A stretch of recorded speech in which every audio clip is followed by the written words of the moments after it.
Bueno, seguimos con ustedes y el tema de educación, y antes Pablo nos va a pasar una visita. Así es, porque como todos los domingos nos acompaña Tenaris, productos y servicios para la industria energética mundial, invirtiendo en el desarrollo de la Argentina, su industria y su gente. Y recuerde que si quiere ponerse en contacto con nosotros, tiene un mail que es porqueprograma, todo juntito, @gmail.com.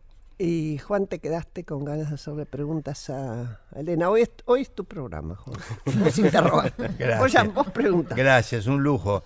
No, es importante, por ahí no todos los oyentes saben que... Estoy hablando de Juan Yach, para quien entró más tarde, y Elena Duro. Perdonen. Hay un artículo de la Ley de Educación Nacional del 2006 que dice que los datos de las evaluaciones deben difundirse de tal manera que no se puede identificar ni a las instituciones ni a los alumnos o los docentes, ¿no? Entonces, una de las preguntas que yo tenía esa para famosa Elena, estigmatización, que tengo la duda, es si estos datos hay alguna manera o cuál es la actitud en general para compartirlos con las familias. Me explico, porque si estamos hablando, como antes, de un mayor compromiso, involucrarse más, etcétera. Bueno, gracias por la pregunta, Juan, porque me parece muy importante aclararlo a toda la comunidad de oyentes y a la sociedad, ¿no? Que es el tema del secreto estadístico. El tema del secreto estadístico, y esto lo estuvimos trabajando mucho con el INDEC, no es solamente la Ley de Educación Nacional, también la Ley de Secreto Estadístico impide que nosotros como gobierno nacional o los gobiernos provinciales, que hacemos en forma conjunta y colaborativa la evaluación nacional, podamos difundir los datos de la institución escolar, identificar la escuela, identificar al docente o identificar los alumnos, con lo que acuerdo plenamente, porque esto no invalida combinar esta prueba aprender con metodologías participativas y democráticas como la autoevaluación institucional, donde también lo dice la Ley de Educación Nacional, que hay que promover la autoevaluación institucional, y ya tenemos, como les decía anteriormente, 12.000 escuelas, este año vamos a tener 20.000 y aspiramos a complementar 33.000 escuelas en el fin del periodo de esta primera gestión, donde el primer ejercicio de la autoevaluación institucional, a través de una caja de herramientas que brindamos, que desarrollamos en la Secretaría de Evaluación, es trabajar con las familias y con la comunidad educativa y con los docentes los resultados de la evaluación nacional. Es decir, las escuelas tienen el compromiso de compartir estos datos con las familias. Y también hay una ley, que es la Ley a la Información Pública, el derecho a la información pública, donde cada progenitor o tutor a cargo de menores tienen también el derecho, pero digamos, esto no es compulsivo. Los docentes lo están haciendo con las familias, y ya hay muchas escuelas que tienen publicado inclusive sus resultados. Me muestran a veces los ministros fotos de escuelas donde la escuela ha querido compartir más abiertamente publicándolos. Yo creo que no es necesario publicar los datos, pero sí trabajarlos. No está mal si eso les ayuda a tener presencia. Yo creo que trabajarlos con las familias, compartirlos, encontrar las soluciones conjuntas, y también, el Estado Nacional, el Gobierno Educativo Nacional, nosotros como funcionarios, y los gobiernos educativos provinciales, darles respuestas que los ayuden en términos de mejorar la formación docente, brindar apoyo a aquellas escuelas que más lo requieren en función de su nivel de vulnerabilidad o sus bajos desempeños, conectar a todas las escuelas del país, es decir, generar una serie de políticas públicas nacionales que se cumplimentan en cada territorio provincial, que ayuden a estas escuelas, ¿no? Porque la evaluación es para eso, es para obtener información para tomar mejores decisiones, y en eso estamos. Yo creo que es un cambio sustancial, ¿no? Si sí. Marcha todo esto que está diciendo Elena, porque esto no se ha hecho nunca. En la Argentina se ha hecho por ahí puntualmente, pero no de manera generalizada.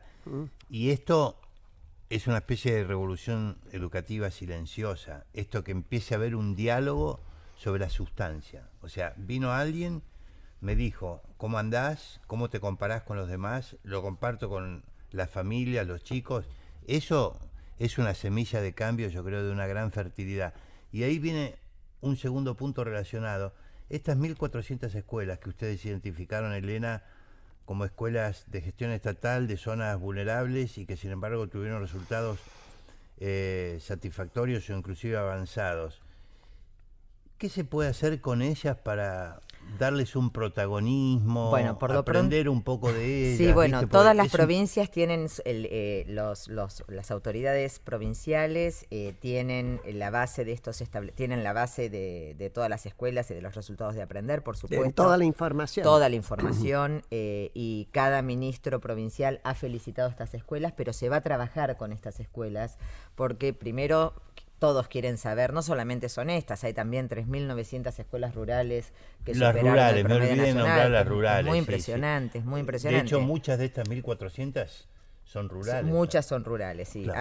Ha habido un mejoramiento generalizado, digamos, en la performance de las escuelas rurales y eso también es fruto de una mayor inversión en las escuelas rurales y mucha formación también. Lo que no quita que haya muchas escuelas rurales que también requieran muchísimo apoyo aún, ¿no? Pero con estas escuelas, cada ministro y los equipos de las provincias y los equipos de nación, hay un programa de ponerlas en red con escuelas de los territorios también vulnerables vecinos para que trabajen en comunidades de aprendizaje, en comunidades entre los docentes, porque evidentemente tenemos que aprender mucho de ahí donde la escuela hace la diferencia y rompe el determinismo por pobreza del que tenemos que salir. ¿Qué es eso? Determinismo por pobreza es que en América Latina y en Argentina los pobres aprenden menos, repiten más y son los que más se excluyen de la escuela. Por eso vos decías escuelas ricas para los pobres. Para los pobres. Sí, porque tal cual, como dice Elena, si vos con métodos estadísticos, yo he trabajado bastante con eso y publicado, si vos ves de qué dependen los resultados de las pruebas que Aprender 2016 o de cualquier otra prueba en América Latina, en todo el mundo, pero especialmente en los países menos avanzados, de lo que se sabe, el 80% está determinado por el nivel socioeconómico. Y te queda un 20% de margen. En realidad, sabemos la mitad, porque la otra mitad depende de lo que yo llamo el misterio del aula. El misterio del aula, exacto, el aula son es esas magia, 1.400 escuelas, porque logran sobreponerse al determinismo socioeconómico o de las políticas educativas. ¿Por qué? Porque la gente trabaja bien ahí. Los maestros, los directores trabajan bien y entonces obtienen bueno. Porque ese misterio del aula existe. O sea, el determinismo se puede romper, que es el mensaje de Elena.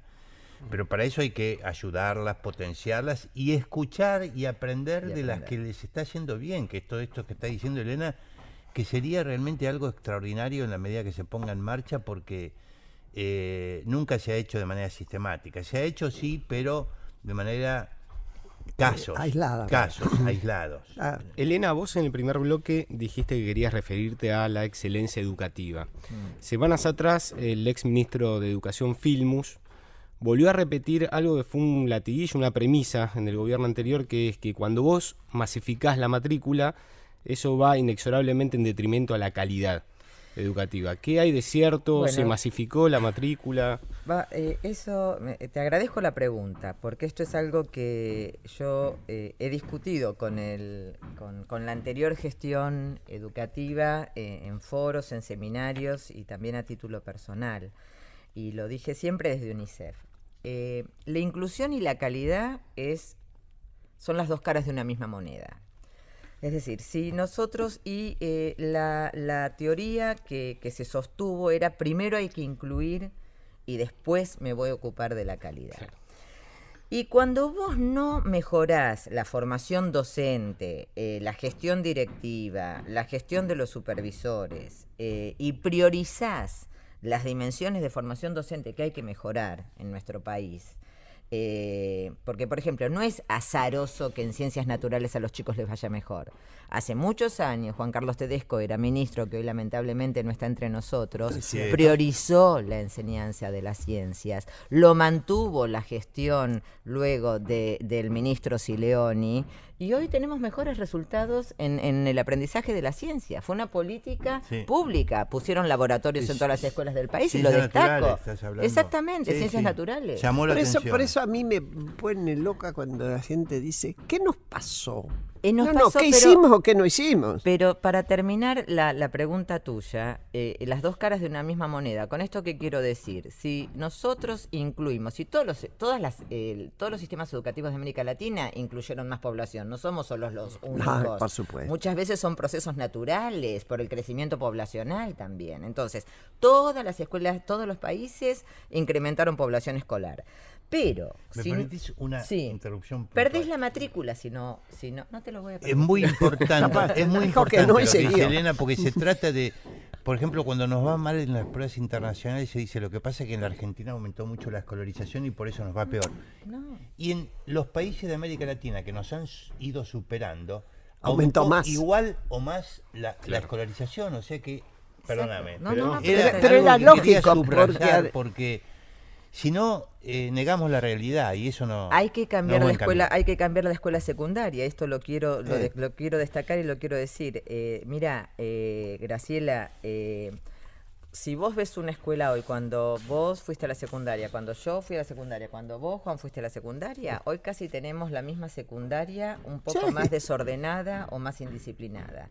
Evidentemente el formato de escuela secundaria y el sentido de escuela secundaria Es hay que el volver a tiempo del encontrarlo. moño. Exacto, y hay mucho consenso en los lineamientos de nueva escuela secundaria que estamos, que se está proponiendo con Esteban en el Consejo Perdón, Federal Elena, y en todos los ministros. Y es muy grave porque para muchos chicos el salto es la universidad. Cuando llegan en el ciclo básico ya, que fue puesto como para suplir el examen de ingreso o lo que fuere, se frenan monumentalmente. Exacto. Eso nos está hablando de baja calidad de la preparación anterior, del escalón anterior. Perdóname. No, pero es que es así. Y bueno, y no son la mayoría los que llegan a la universidad. Eso también Desde ya. lo tenemos Desde ya. que decir, ¿no? Cada vez es más elitista, desgraciadamente. Pero es Así un es. gran tema de romper el mito de que más inclusión implica necesariamente bajar la calidad. Pues si no tendríamos que poner control No, de la necesitamos natalidad. mejorar la calidad. Los chicos quieren una escuela más pertinente. Dicen muchas cosas los chicos en aprender. Dicen muchas cosas. Yo creo que hay que escuchar las voces de los jóvenes y lo que dicen. Y yo creo que cuando manifiestan, por ejemplo, la cantidad de veces que faltan, que ha crecido mucho. ¿Que faltan quién? Los chicos o los estudiantes docentes? y los docentes de escuela secundaria. Eso es algo que está marcando un disconformismo también con la escuela. Yo no lo quiero culpabilizar al hecho del ausentismo, pero evidentemente hay algo que no es que estamos en un tema de ausentismo crónico muy importante de estudiantes en la escuela Yo creo que hay secundaria, mucha después los tolerancia. perdemos. Hay mucha tolerancia. Necesitamos otra escuela. Necesitamos pensar una escuela donde hoy sea más atractiva para los jóvenes, donde los profesores estén mejor formados. Es muy difícil ser docente de escuela secundaria. Yo lo he sido, siempre lo dije, es quizás lo más difícil del ejercicio de la docencia. Yo Porque te digo es un una desafío, pero hay que estar preparado para eso. Claro. Y A mí- tenemos que pensar un formato escolar más pertinente, quizás con menos cantidad de disciplinas, con trabajos por proyectos, repensar el régimen académico. Yo creo que en ese sentido, lo que no entró en la escuela todavía es un concepto que poco a poco, y sobre todo en determinados sectores de las sociedades, avanza, y aún en la justicia tan atrasada con respecto a los menores. El menor debe ser sujeto activo de su educación. Exacto. Y no objeto pasivo de lo que le enchufemos adentro. Exacto. O queramos meterle adentro. Exacto. Porque hay lugares muchísimo más atractivos en los cuales distraerse. Exacto. La escuela tiene que ser distracción y atracción. Porque si no, te matan. Ya no hablo más de la televisión. Te matan los jueguitos, te matan te mata el internet. Exacto, Graciela. En el siglo XXI, pasa por encima. Exacto, pensar una escuela que no forme a los jóvenes en la autonomía progresiva, en la toma de decisiones. Jóvenes que muchos de ellos, en porcentajes altos, muchos trabajan. Muchos tienen otras responsabilidades además de la escolar, ¿no? Ni fundamentalmente, hablemos de las chicas. ni hablemos de las chicas, Las ni chicas hablemos, mamás ni hablemos de las jóvenes. chicas mamás. Entonces, si estos jóvenes que asumen responsabilidades muy grandes y muchos aprendizajes fuera del ámbito escolar y van a una escuela donde están encorsetados y donde no pueden tomar o adquirir autonomía progresiva en sus tomas de decisiones, por ejemplo, elección de materias, Eso. elecciones en el ciclo superior, que muchas escuelas lo tienen, pero digamos, ¿por qué no todas? ¿Cómo genera un camino donde el joven tenga opciones de ir viendo cuáles son el conocimiento que más le interesa? ¿Cuál es el vínculo de la escuela con el mundo del trabajo? ¿Por qué no todas las escuelas argentinas pueden formar en competencias para el trabajo? Totalmente de acuerdo. Este último punto que acaba de decir Elena es importantísimo. ¿Por qué? Y unirlo a dar prioridad a las zonas pobres, que yo creo que en ese sentido tenemos que progresar mucho. O sea, acá hay hay que dar prioridad en todas las políticas. Cualquier política educativa tarda años, lustros o décadas inclusive en hacerse efectiva y en llegar Claro, a en todo. producir efectos. Vos tenés que empezar por las zonas más necesitadas. Por ejemplo, este tema de competencias laborales que decía Elena, que es vital realmente, porque haría más atractiva la escuela si yo sé que voy a salir con una competencia laboral. Entonces, ahora, cuando hablamos de escuelas ricas para los pobres, yo quiero precisar un concepto. Porque alguien me dijo, bueno, pero por más que sean ricas van a seguir siendo escuelas para pobres. Bueno, mi objetivo es más ambicioso, quizás utópico, pero hay que ir atrás de él. Y es volver a recuperar en la Argentina escuelas donde haya más integración de distintos sectores sociales. Yo aspiro a eso. Que sean tan Juan, ricas. que sean tan interesantes las Que escuelas. sea interesante la interesante. escuela que otros chicos Hay quieren, una mini otra experiencia, familia la quiere que- mandar la ahí. hizo Córdoba con las escuelas PROA, que es un bachillerato especializado en software, Exactamente. donde son escuelas estatales, pero van personas de ingresos medios y altos también porque les interesa, o sea que Exactamente. no es imposible y tenemos que Las perseguir proas eso. son un ejemplo, las Sí. escuelas de Río Negro también, donde Exacto. hay mixturas de diferentes clases sociales que por interés propios van a una escuela interesante, diferente, con un nuevo Exactamente. régimen académico, con Exactamente. una nueva propuesta pedagógica. Pero además, uno dice, bueno, zona pobre. Bueno, condenada para siempre a ser zona pobre. No, por No, supuesto. pero la Una de educación las es muy importante formas para eso. de modificación es la educación y sobre todo educación con acceso al trabajo que se Exactamente, demanda, Exactamente. no al exactamente. que se suple con cartonear, por ejemplo. Exactamente. No, necesitan conocimientos para aquello que se va a demandar, suponiendo que el país va a crecer económicamente, porque si no crece, bueno, ¿para qué vamos a formar? Pero la idea es amplia. Para Totalmente. un país que tiene que crecer con inversiones y que tiene que crear trabajo genuino y demás, por Necesitamos favor, jóvenes formados. tenemos gente que tenga la mejor información y más libre para pensar libremente con la cabeza abierta. En marzo pasado, perdón, Graciela, dale. en marzo pasado el presidente Macri y el ministro Bullrich de Educación anunciaron el envío al Congreso del proyecto del Plan Maestro. ¿Qué pueden contar de este Plan Maestro? ¿En qué estado se encuentra? ¿Tiene información? Sí, cómo no vamos a tener información. Bueno, quién le ¿Qué nos pueden el contar? plan ¿A quién le maestro, pregunta? el plan maestro tiene yo creo que tiene una mirada abarcativa, es un proyecto de ley que se está trabajando con todos los ministros del país. Creo que el próximo Consejo Federal, Ministros en de agosto, Educación. ministros de Educación del país y también con distintas, se presentó también el ministro Bullrich, lo presentó a distintos ámbitos gremiales, también se está discutiendo en la sociedad a través de Compromiso por la Educación, donde se debate también el plan maestro. El plan maestro viene a dar continuidad a aquel proyecto de ley que era la Ley de Financiamiento Educativo, donde se planteaban metas. En ese caso las prioritarias eran la extensión del nivel inicial y de la jornada extendida y la protección del presupuesto educativo, ¿no? Y persigue ese mismo objetivo de aquella ley de financiamiento educativo, que fue una potente herramienta legislativa, digamos, que permitió avanzar fundamentalmente en lo que fue el nivel inicial en estos últimos 10 años, en el acceso y en la ampliación del nivel inicial, no tanto la doble jornada.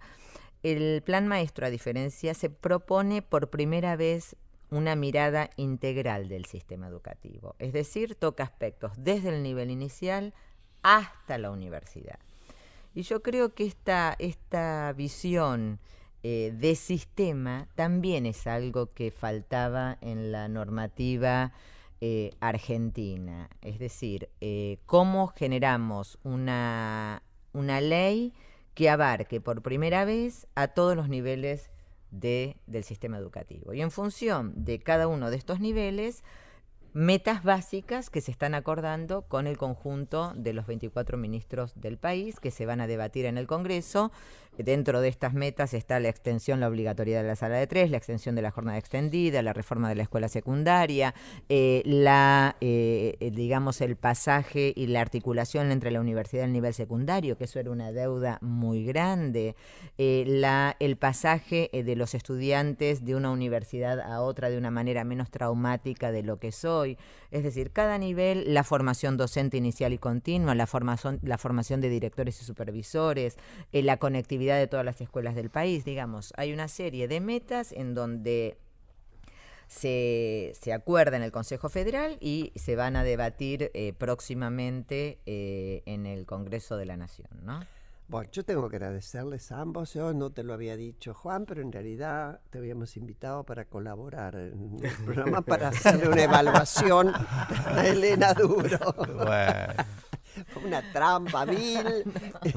No, perdonanos. pero la verdad que ha sido, yo creo, porque hemos hablado con cierta alegría de fondo del tema de la educación, o sea, señalando los dramáticos problemas que tenemos, pero con esperanzas, y esto yo creo que es algo muy positivo. Sí, sí. Bueno, gracias, Elena. No, muchas gracias, Graciela. Juan Liachi, Elena Duro, y a ustedes les digo, hasta el próximo domingo nos vamos a ver, y sigan con el programa Presente, Pasado y Futuro de Gustavo Mira, porque vale la pena.